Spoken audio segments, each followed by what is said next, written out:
Mahilig ka ba kumain ng isda? Alam mo ba na pwede natin ito lagyan ng gulay?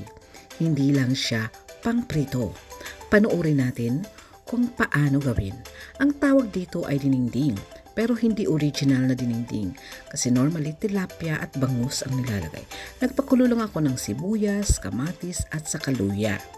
Pagkatapos, meron ako ditong kalabasa. So, hintayin natin maging half cook at naglagay ako ng upo. Yan.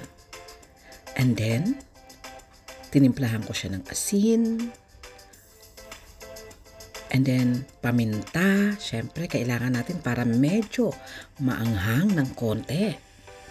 At magic sarap. Optional lang po yan. Pwede tayo maglagay ng fish cubes para lalong sumarap. Ngayon, tikman natin. Kapag okay na, ilagay natin ang talong.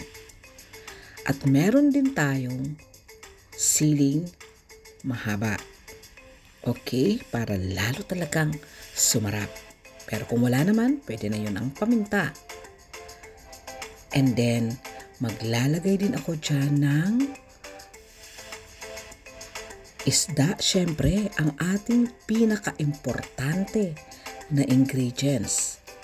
Main ingredients ay ang isda. Pwede tayong gumamit ng tilapia, pwede rin ng bangus. Pinirito ko muna yan bago ko siya nilagay. Okay, alam nyo ba, ang sarap niya. And then may malunggay. Naglagay pala ako dyan ng okra. Hindi ko lang na banggit. So depende naman sa atin kung anong gustong gulay ang ilagay. Pwede rin ang dahon ng kamote, pwede rin ang kangkong, nasa sa atin po. So ayan, ready na po siyang iserve. O diba nakakagutom?